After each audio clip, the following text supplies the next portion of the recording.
तो दोस्तों आज मैं एक्सप्लेन करने वाला हूँ इस साल की one of the most awaited horror film यानी कि नन 2 को। ये मूवी कॉन्जरिंग फ्रेंचाइजी का ही पार्ट है और यहाँ पर तो ये उसको काफी बढ़िया तरीके से कनेक्ट भी करती है। ढेर सारे हिंट्स हैं, ढेर सारे चीजें हैं, तो आपको देखने में काफी मजा आएगा। तो चलिए अब बिना किसी देरी के चलते हैं सीधा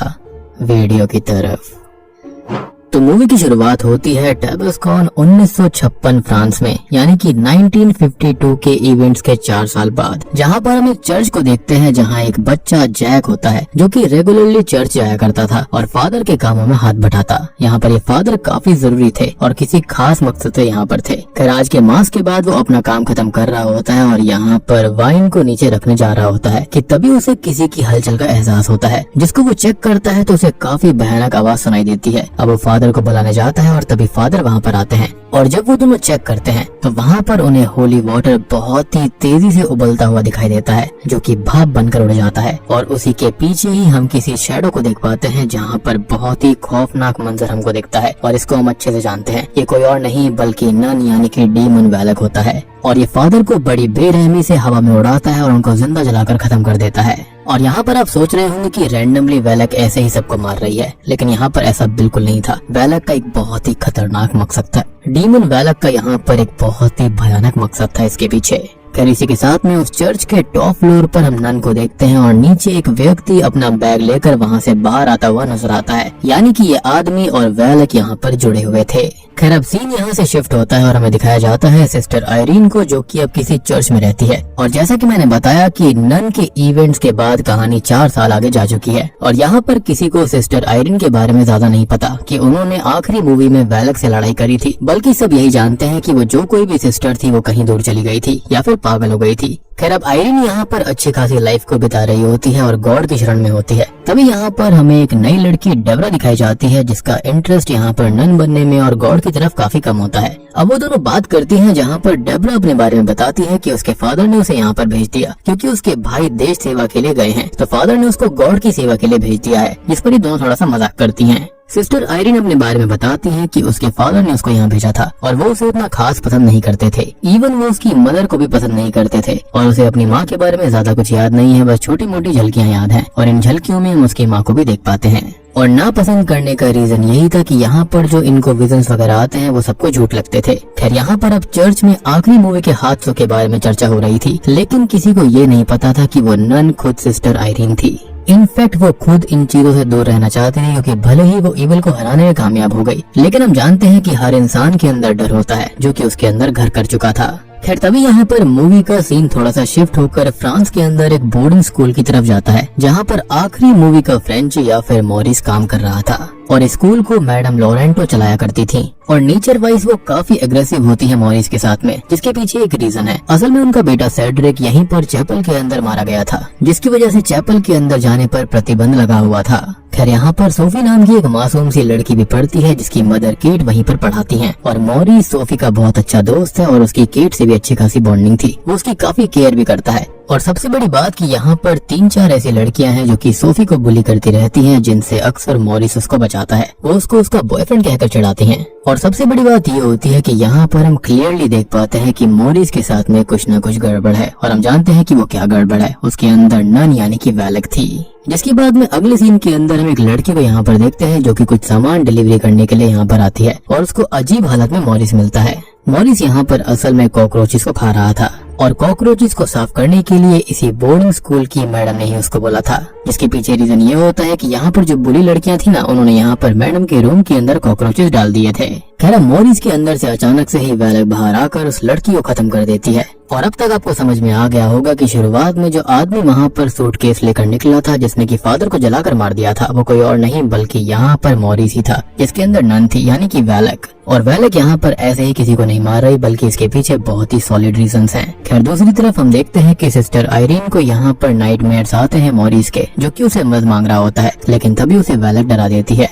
क्योंकि यहाँ पर वो इन सब चीजों से जुड़ी हुई थी। इसके बाद में वो काफी परेशान रहने लगती है। अब सीन वापस से बोर्डिंग स्कूल की तरफ जाता है, जहाँ पर वो बुली लड़कियां एक दिन सोफी को परेशान करती हैं और उसको उसी अबैंडन्ड चैपल के अंदर लेकर जाती हैं, जहाँ पर वो उसको एक गेम खेलने के लिए बोलती हैं कि उन्हें विंडो पर बने हुए गोट की आंख को देखना होगा, जिसके अंदर डीमन की आईज दिखाई देती हैं, और अगर उसने नजर हटाई तो डीमन आकर उसे खत्म कर देगा। और अब वो उसी को देखने लगती है, लेकिन वो तीनों लड़कियां उसको अकेला छोड़कर वहाँ से निकल जाती हैं। तभी वहाँ पर अचानक से ही हलचल शुरू हो जाती है और पैरानॉर्मल चीजें भी वहाँ पर होने लगी थी। अब वैलक उसे हॉन्ट करती है, जिससे डर कर वो वहाँ से भागने लगती है, लेकिन तभी मॉरिस आकर उसको बचा लेता है और अब तक केट भी वहाँ पर आ गई थी, जो कि उसे अपने साथ ले जाती है। अब फिर से सीन यहाँ पर आयरन की तरफ शिफ्ट होता है, जिसको रेवरेंड बुलाते हैं और उसे कहते हैं कि अलग अलग जगहों पर प्रीस्ट और नन्स की जान जा रही है, और रिसेंटली फ्रांस के चर्च के अंदर एक प्रीस्ट को जलाकर मार दिया गया, यानी कि वही शुरुआत वाला सीन। और ये काम उसी डीमन वैलक का है, जो कि मरा नहीं है और खत्म नहीं हुआ, वो वापस आ चुका है। इसको पहले भी एक बार सिस्टर आयरन ऑलरेडी हरा चुकी है, तो दोबारा उसे इस केस को इन्वेस्टिगेट करना होगा। लेकिन यहाँ पर सिस्टर आयरन इसके लिए मना करने लगती है। उसका ये कहना था कि उसके साथ में फादर बर्ग भी थे, जो कि काफी अच्छी पोजीशन पर हैं, तो उन्हें उनसे बात करनी चाहिए। लेकिन रेवरेंड यहाँ पर ये कहते हैं कि उनकी हैजा से मौत हो चुकी है और ये काम सिस्टर आयरन को करना हुआ, क्योंकि यहाँ पर दुनिया की और इंसानियत की बात थी, जिसके चलते सिस्टर आयरन अपने डर पर काबू पाती है और यहाँ पर चल देती है इस केस को इन्वेस्टिगेट करने के लिए।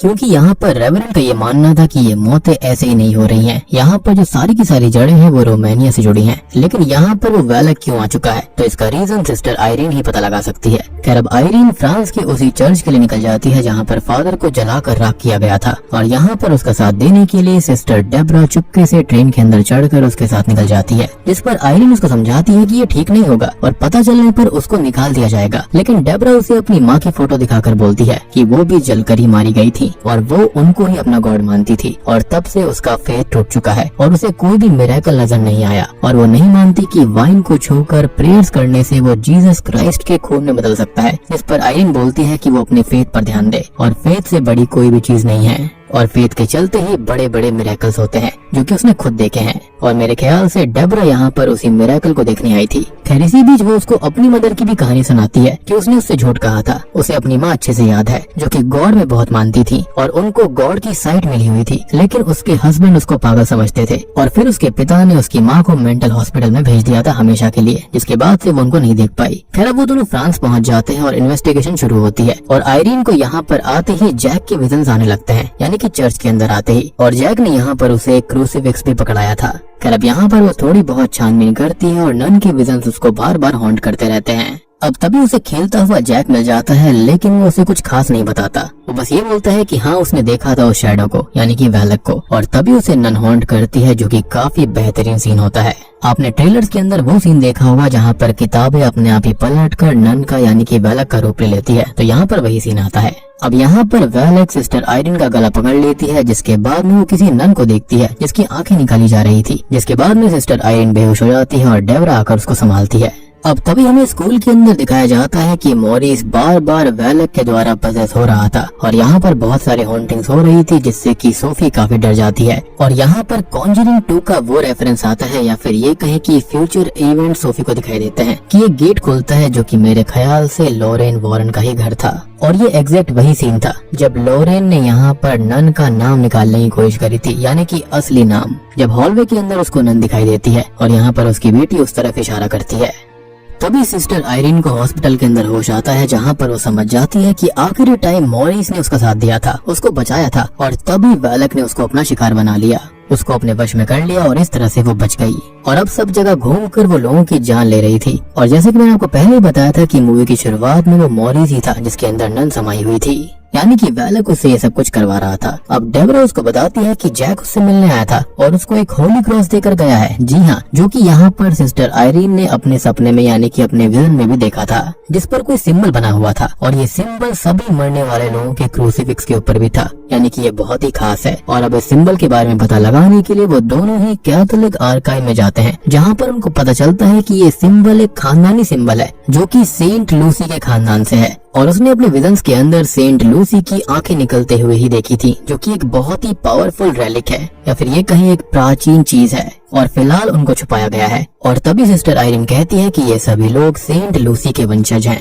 और जैसा कि मैंने कहा था कि वैलक का एक खास मकसद था इन सभी को मारने के पीछे, तो वैलक यहाँ पर उन्हीं आंखों को चाहता है, जिसके चक्कर में यहाँ पर उसने सभी खानदान वालों को खत्म कर दिया है। और वैलेक इन आंखों को चाहता क्यों है? तो इससे उसे अपनी पावर्स वापस मिल जाएंगी। लाइब्रेरियन यहाँ पर यह भी बोलता है कि वैलेक एक फरिश्ता हुआ करता था जिसको गॉड ने निकाल कर उससे उसकी पावर छीन ली थी और अब वो उस रैलिक से अपनी पावर्स को रीगेन करना चाहता है। इनफैक्ट यहाँ पर लाइब्रेरियन तक भी कहता है कि उन लोगों को उसे रोकना ही होगा और अब वो उन्हें उस रैलिक की लोकेशन भी बता देता है क्योंकि यहाँ पर सारी चीजों की जानकारी उन्हें मिल सकती थी। वो बताता है कि यहाँ से कुछ ही दूर एक अबैंडन्ड चैपल के अंदर उनको दफन करा गया था, जहाँ पर शुरुआत में एक वाइन फैक्ट्री हुआ करती थी लेकिन बाद में वहाँ पर बोर्डिंग स्कूल बना दिया गया था। और तभी हम समझ पाते हैं कि कहानी कहाँ पर जुड़ रही है और मॉरिस असल में इस बोर्डिंग स्कूल के अंदर उसी रैलिक को ढूंढ रहा था, यानी कि वैलेक उसको ढूंढ रहा था, जिसके चलते उसके सामने आने वाले लोगों को वो खत्म कर रहा है। अब आयरीन और डेब्रा वहाँ के लिए तुरंत ही गाड़ी से निकल पड़ते हैं और इसी बीच हम चैपल के अंदर देखते हैं जहाँ पर स्कूल की वो जो मैडम होती है यानी कि प्रिंसिपल, जिसको अजीब तरह से घूमता हुआ मॉरिस मिलता है जो कि चैपल के गेट पर अपना सर मार रहा था,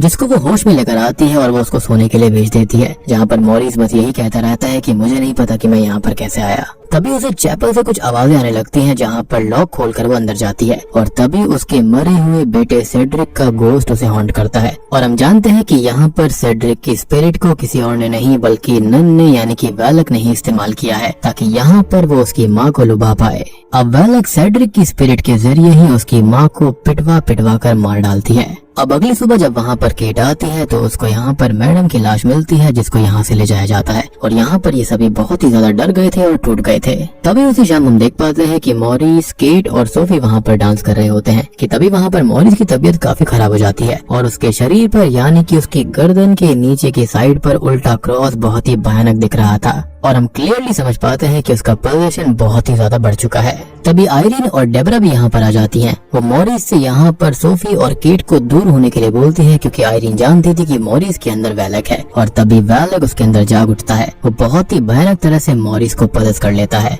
वैलेक अब आयरीन को हेलो सिस्टर कह के ग्रीट करता है, जिसके बाद में वो चैपल की तरफ निकल पड़ता है। अब चैपल की तरफ जाते हुए देखकर आयरीन उसको रोकने की कोशिश करती है लेकिन वो आयरीन को बहुत ही बुरी तरह से हर्ट कर देता है और मेरे ख्याल से यहाँ पर तो आयरीन को उठना नहीं चाहिए था लेकिन यहाँ पर उसके पास में प्लॉट आर्मर होता है जिसके चलते वो उठ पड़ती है और डेब्रा भी यहाँ पर कोशिश करती है मॉरिस को रोकने के लिए लेकिन वो नहीं रुकता। तभी सिस्टर आयरीन राइट्स को पढ़ने लगती है जिसके चलते मॉरिस के अंदर का वैलेक थोड़ा सा कमजोर पड़ जाता है और डेब्रा एक चीज लेकर उसके पीछे से मारती है जिसके चलते मॉरिस बेहोश हो जाता है। वो उसको बांध कर एक जगह पर रख देते हैं ताकि यहाँ से वो निकल ना पाए और ये सारे के सारे लोग यहाँ पर चैपल के अंदर निकल पड़ते हैं ताकि उनको सेंट लूसी की आंखें मिल जाएं। अब चैपल के अंदर जाकर वो उस रैली को ढूंढते हैं और सोफी उन्हें वहाँ की विंडो के बारे में बताती है जो कि असल में एक मैकेनिज्म था जो कि सेंट लूसी के खानदान वालों ने ही यहाँ पर लगाया था ताकि जब भी कोई अगला उनसे रिलेटेड या फिर कोई भी जानकार आएगा उसको यहाँ पर उसकी आंखें मिल जाएंगी। सोफी बताती है कि जब भी यहाँ पर सूरज की रोशनी उस गोट पर पड़ती है तो उसकी आंखें चमकती हैं।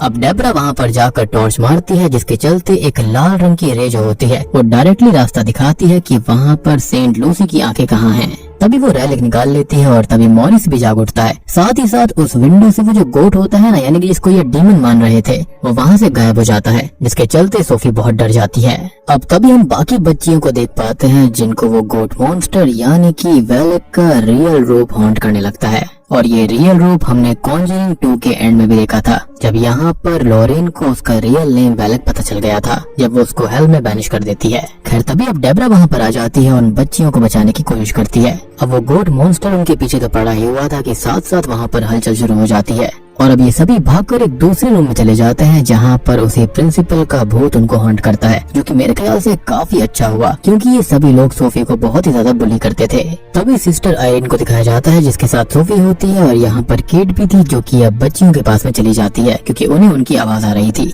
तभी सिस्टर आयरीन के ऊपर हमला करने के लिए पजेस हुआ मॉरिस आ जाता है और उससे वो रैलिक लेने लगता है। वो उसको ओवरपावर कर ही रहा होता है कि तब तक सोफी उस रैलिक को लेकर भाग जाती है जो कि उस बक्से के अंदर था और इसी चीज का विजन आयरीन ने भी देखा था। इसके बाद में मॉरिस उसके पीछे पड़ जाता है। अब वो जैसे तैसे बचकर भाग रही होती है और टॉप पर पहुंच जाती है और मॉरिस उसके पीछे था और बिल्डिंग भी एक तरफ से टूटने लगती है जिसके पीछे रीजन ये होता है कि इस डरी हुई मासूम सी सोफी के हाथ में जो रैलिक था वो एक्टिवेट होने लगता है एक बहुत ही ब्राइट येलो लाइट उसके अंदर से निकलती है जिसकी तरफ यहाँ पर वेलेक भी नहीं आ पाता और इसी फोर्स की वजह से वहाँ पर बिल्डिंग टूट गई थी। अब मॉरिस सोफी को पकड़ने वाला होता है लेकिन तभी आयरिन वहाँ पर आ जाती है जो कि मॉरिस को रोकती है और उस रेलिक को लेकर उसके सामने रख देती है जिससे बहुत ही खतरनाक लाइट निकलती है जिससे कि वो तड़पने लगता है और ऐसा लगता है जिससे कि वो मारा गया है, जिससे कि सोफी और आयरिन बहुत ही ज्यादा दुखी हो जाती हैं। अब आयरिन उसकी बॉडी के पास में जाती है लेकिन ये डीमन की एक ट्रिक होती है और फिलहाल वो जिंदा था। तभी वेलेक उस रेलिक को पकड़ लेता है और अब फाइनली वो अपनी पावर्स को ले लेता है, यानी कि जो प्योर पावर्स थी वो उसके अंदर आ जाती हैं। वो आंखें अब वेलेक के अंदर ट्रांसफर हो चुकी थी जिसके साथ ही नन के रूप में वेलेक को पूरी पावर आ गई थी और अब वो बहुत ही भयानक और बड़े रूप में आ जाता है।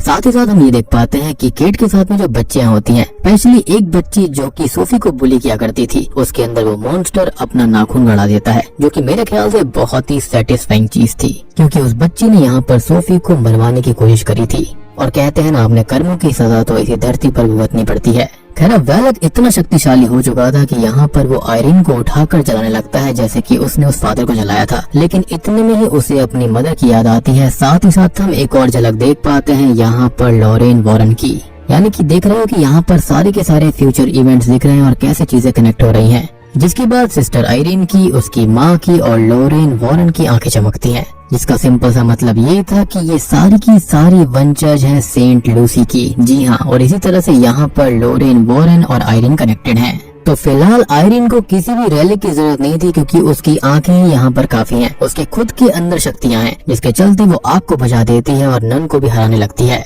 मतलब कि सेंट लूसी के वंशज होने से आपके पास वो पावर्स हैं जिससे कि आप इविल को हरा सकते हो, बस आपके अंदर फेथ होना चाहिए। अब वेलेक ये देखकर बहुत ही बुरी तरह से चिढ़ जाता है, जिसके बाद वो उसे मारने के लिए उस पर अटैक करने लगता है और सोफी को भी फंसाने लगता है। इसके साथ ही अब वो प्रेयर्स के लिए तैयार होती है और डेब्रा जिसके अंदर फेथ नहीं था वो उसको भी यहाँ पर प्रेयर्स करने के लिए कहती है। इसके बाद में यहाँ पर मिरेकल्स पर उसे भरोसा हो जाता है क्योंकि उसने शुरुआत में आयरिन को जलते हुए देखा, लेकिन जब आयरिन की आग अपने आप बुझ गई और उसे कुछ नहीं हुआ तो उसे यकीन हो गया था कि मिरेकल्स होते हैं। और अब वो दोनों ही नोटिस करती है कि यहाँ पर वाइन्स हैं क्योंकि पहले ये जगह एक वाइन फैक्ट्री हुआ करती थी और चर्च में वाइन पर प्रे करने से वो जीसस का खून बन जाता है, लेकिन उस पर आपको यकीन होना चाहिए। वो दोनों प्रे करने लगती हैं जिससे कि वो वाइन होली ब्लड बनकर फिर से फटता है जैसा कि नन मन के एंड में हुआ था। बस फर्क इतना था कि वहाँ पर रियल जीसस क्राइस्ट का ब्लड होता है, लेकिन यहाँ पर ऑब्वियस ही बात है कि फेथ को बहुत ही ज्यादा महत्व दिया गया है। अब ये वाइन जो कि पवित्र खून में परिवर्तित हो चुकी थी वो वेलेक को जलाकर खत्म कर देती है, लेकिन हम जानते हैं कि ईविल ऐसे खत्म नहीं होता और वेलेक भी यहाँ पर बस फिलहाल के लिए चला गया था। इसका रीजन बहुत ही सॉलिड है। अब मूवी के एंडिंग सीन में हम देखते हैं जहाँ पर ऑलमोस्ट सब कुछ ठीक हो चुका था, लेकिन हम जानते हैं कि मॉरिस को ईविल ने नहीं छोड़ा है क्योंकि आगे चलकर 1970s में एड और लॉरेन वॉरेन उसका एग्जॉर्सिज्म करते हैं। और सबसे बड़ी बात कि हम मॉरिस के एक्सप्रेशन से भी समझ पाते हैं और आयरिन के एक्सप्रेशन से समझ पाते हैं कि वो पक्का ठीक नहीं हुआ था, खाली फिलहाल के लिए नन को यहाँ पर सप्रेस कर दिया गया, या फिर ये भी हो सकता है वो किसी और के अंदर चली गई होगी। बट आई पर्सनली बिलीव कि यहाँ पर सिर्फ मॉरिस ही है जिसके अंदर नन रह सकती है या फिर वेलेक, और उसका असली मकसद कुछ और नहीं बल्कि यही था कि उसको वो रेलिक चाहिए था। खैर इसके बाद में हमें एक पोस्ट क्रेडिट सीन भी दिखाया जाता है जहाँ हम एड और लॉरेन वॉरेन को देखते हैं, जहाँ पर उन्हें चर्च से कॉल आता है, यानी कि एक और नया केस उनके पास में आ चुका था जो कि मेरे ख्याल से यहाँ पर मॉरिस का ही होगा। तभी तो यहाँ पर सारी की सारी चीजें जुड़ेंगी और उनको एक नया एग्जॉर्सिज्म करना पड़ेगा। और बूम, इसी के साथ में ये मूवी यहीं पर खत्म हो जाती है। तो दोस्तों ये थी नन 2 फिल्म की कहानी। उम्मीद करता हूँ कि आपको पसंद आई होगी। अब देखो बात करें यहाँ पर एक चीज की, जो इंटरवल हुआ था ना वो काफी जल्दी हो गया था, यानी कि मूवी काफी फास्ट पेस में चल रही थी, लेकिन इंटरवल के बाद में मूवी में थोड़ा सा दम आ जाता है। यानी कि इंटरवल तक मुझे उतना कुछ फील नहीं हुआ, लेकिन हाँ इंटरवल के बाद में कहानी थोड़ी सी इंटरेस्टिंग हो जाती है जब यहाँ पर रेलिक वाला सीन आता है। और मेरे ख्याल से वेलेक यहाँ पर किसी खास मकसद से ही घूम रहा था, यानी कि कॉन्जरिंग तक, यानी कि 20 साल बाद भी यहाँ पर इसलिए ही है ताकि उसे कोई खास रेलिक मिल पाए। मुझे लगता है कि यहाँ पर खाली एक रेलिक नहीं होगा, जैसे कि वहाँ पर जीसस क्राइस्ट का ब्लड था, यहाँ पर सेंट लूसी की आंखें थी, तो मेरे ख्याल से ऐसे और भी रेलिक दुनिया भर में होंगे जिसके चलते यहाँ पर वेलेक उसको चाहता है ताकि उसकी पावर्स उसके पास में आ जाएं। और जो वेलक का रियल रूप है ना, वो एक बच्चे वाला रूप है, लेकिन डायरेक्टर ने उसको एक भयानक रूप दिया है ताकि वो वाकई में सबको डरावना लगे। और लोरेन वॉरन, सिस्टर आयरीन, उसकी माँ, ये सभी सेंट लूसी के वंशज हैं। तभी तो उनके पास में वो अधिकार है कि ये डीमंस को उनका नाम लेकर हेल में बैनिश कर सकते हैं। बाकी आप लोग मुझे बताना कि आपको ये फिल्म कैसी लगी। और पर्सनली कहूँ, इस मूवी को थोड़ा सा डिले करना चाहिए था। अब देखो, इंडिया के अंदर जवान रिलीज हुई तो इसके चलते यहाँ पर इसकी सेल पक्का कम हुई होगी, क्योंकि जिस थिएटर के अंदर मैं गया था वहाँ पर जवान को देखने ज्यादा लोग आए हुए थे as compared to the nun movie. और सोचो कि मैं दोपहर के शो में गया था तब भी वहाँ पर उतनी भीड़ नहीं थी, आधी सीट्स तो खाली पड़ी थी, लेकिन जवान बिल्कुल हाउसफुल था। बाकी अगर आपने इस मूवी को देखा है तो आपके थिएटर में या फिर आपके एरिया में क्या हाल था? लोग जवान को देखने आए थे या फिर नन 2 फिल्म को? और आपको ये फिल्म कैसी लगी कमेंट सेक्शन के अंदर जरूर बताना। वीडियो पसंद आई तो लाइक कर देना, चैनल के ऊपर नए हैं तो सब्सक्राइब कर लीजिए। तो मैं आप सबको मिलता हूँ अगली वीडियो के साथ में, तब तक के लिए stay